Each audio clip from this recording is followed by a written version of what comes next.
केंद्रीय नेतृत्व के द्वारा मुझे जो जामताड़ा विधानसभा के लिए कैंडिडेट के रूप में चुना गया, इसके लिए मैं माननीय प्रधानमंत्री जी को, नरेंद्र मोदी जी को, गृह मंत्री जी को बहुत बहुत धन्यवाद देती हूँ। जो मुझे उस सीट जो पूर्व की सरकार में जो मंत्री रहे इरफान अंसारी जी, और उनके अगेंस्ट में हमको खड़ा किए हैं, और मैं जरूर तैयार हुई हूँ। और जिस तरह से मेरे स्वर्गीय पति दुर्गा सोरेन जी का शुरुआत में सोच रहा कि झारखंड को एक ऐसा राज्य बनाने का जो सपना था, जो आज तक साकार नहीं हो पाया है, तो उस सपना को हमको साकार करना है। और आज एक सही जगह हमको सही प्लेटफॉर्म मिल गई है, और भारतीय जनता पार्टी में ज्वाइन करने के बाद जो भी हमको केंद्रीय नेतृत्व हमको संभालने के लिए जिम्मेवारी देंगे, उसको हम संभालेंगे, निभाएंगे आने वाले दिनों में। और झारखंड को बदलाव की जरूरत है। आज का डेट में जो झारखंड जिस परिस्थिति से गुजर रही है, 24 साल पूरा होने के बाद भी झारखंड का दिशा बदला नहीं है, परिस्थिति वही है। तो झारखंड अलग राज्य का मकसद पूरा नहीं हो पाया है, और आपके जो सरकार चली, पूरा झारखंड के पब्लिक जाग चुके हैं और करारा जवाब देने वाले, क्योंकि युवाओं के साथ एक बहुत बड़ा धोखा हुआ है। युवाओं के साथ पूरा 5 साल भर सरकार ने धोखा किए। जो वादे लेकर के आए थे और सरकार बनी थी कि 5 लाख युवाओं को नौकरी दिया जाएगा, और नौकरी नहीं तो बेरोजगारी भत्ता, नौकरी आप दिए नहीं, बेरोजगारी भत्ता भी आप दिए नहीं। तो ये युवाओं के साथ एक बहुत बड़ा धोखा हुआ है। सरकार ने छला युवाओं को, और युवा वर्ग पूरा आज के डेट में सड़क पर है। कोई भी नौकरी से संबंधित जो एग्जाम लिए जाते हैं, उसमें भी धोखा हो रहा है, क्वेश्चन पेपर लीक हो रहा है। तो युवाओं को आपने कहाँ लाकर खड़ा कर दिया, हम सरकार को पूछ रहे हैं। और आज जो एक नई योजना लेकर के आ गए, मैया सम्मान योजना, एक तरह से इसमें ये भी बोला जा रहा है कि भारतीय जनता पार्टी के लोगों ने, पार्टी ने मैया सम्मान योजना को कॉपी किए, जो गोगो दीदी योजना है।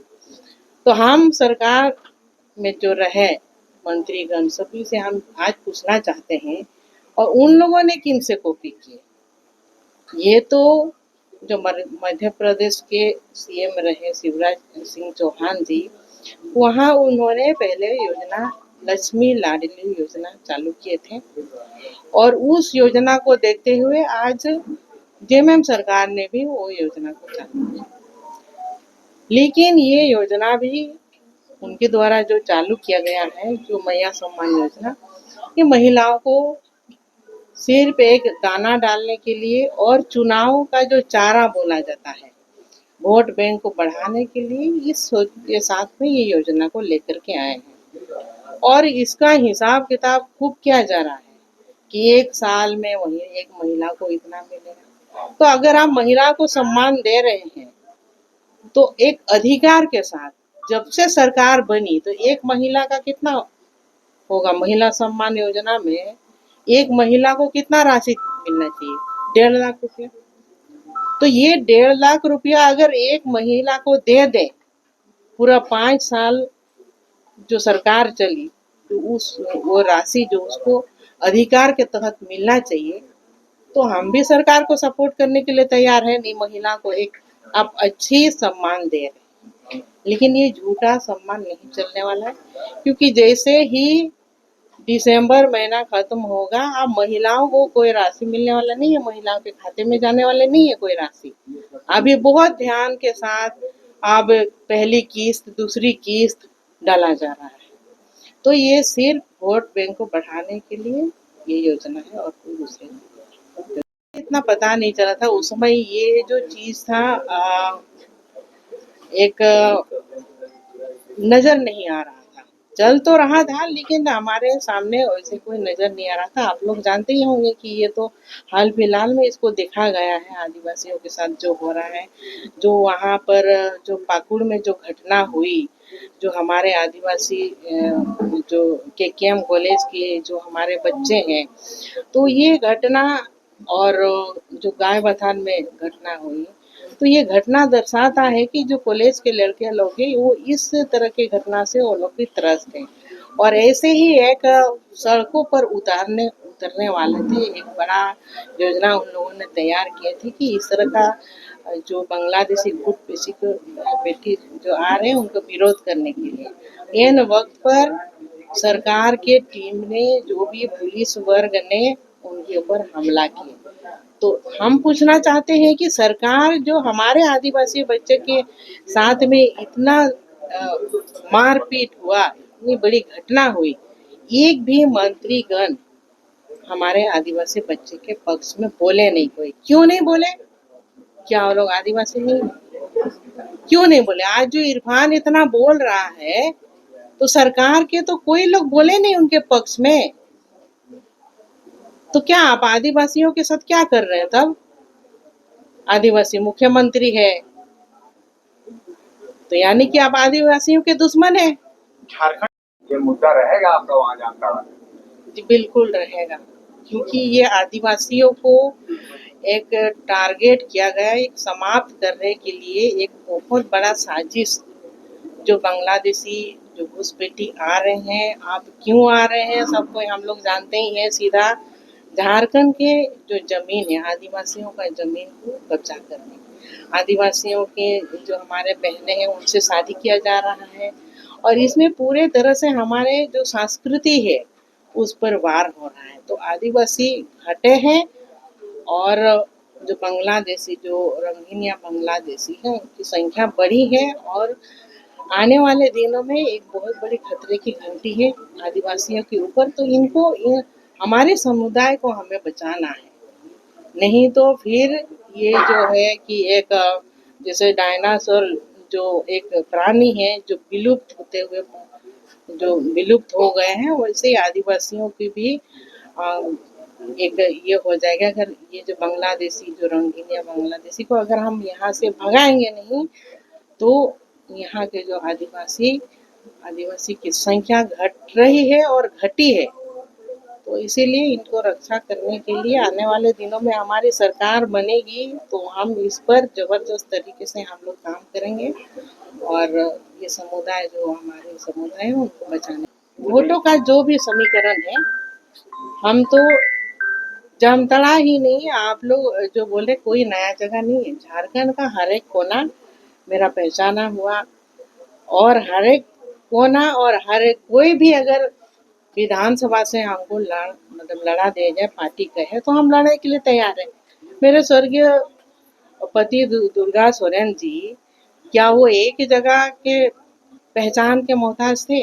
उन्होंने पूरा झारखंड में हर वर्गों का काम किया है, दलितों का, अल्पसंख्यक का, पिछड़ा वर्ग का, सभी यहाँ के स्थानीय लोगों का, सभी का काम किया है। और सभी के विकास में वो गरीबों के मसीहा थे, वो कहाँ नहीं बुलाया जाता था। तो उस नाते मेरे साथ भी जो उनके साथ पब्लिक करते थे, तो मेरे साथ भी वो विश्वास रखे हैं। तो आज का डेट में भी इसीलिए जामताड़ा कोई नया जगह नहीं है मेरे लिए। वहाँ से हम जरूर जीतेंगे और कमल खिलेगा। इस बार भारी बदलाव होगा, हमारी सरकार बनेगी। देखिए कोई किसी को फंसाता नहीं है। हमको भारतीय जनता पार्टी में आकर के बहुत सम्मान मिला है। हार जीत किसकी नहीं होती है, एक हारता है एक तो एक जीतता है। तो कोई हारता है इसका मतलब है ये तो नहीं है कि वो बार बार हारते रहेंगे। जनता पब्लिक मेरे ऊपर आप बहुत बड़ा विश्वास रखे हैं, क्योंकि जामताड़ा जैसे जहाँ से वो मंत्री बने हैं क्या विकास हुआ है। वहां से इतना कॉल आता है, जो जल नल योजना है। अब ये सरकार ने जनता से जो पानी को भी छीन के रखती है। पानी की जो योजनाएं हैं, कई बार हमको वहां से कॉल आता है कि कई जगह पर पानी नहीं है, तो आप पानी ही नहीं पिला सकते हैं, तो ऐसे सरकार का क्या काम है? तो क्या विकास हुआ है? विकास नाम का कोई चीज नहीं है। अब भारी बदलाव होना चाहिए, पूरा जामताड़ा ही नहीं, सभी विधानसभा में बदलाव होनी चाहिए। तो इसके लिए भारतीय जनता पार्टी के ऊपर हमारे झारखंड के लोगों ने एक बहुत उम्मीद की नजरों से देख रहे हैं।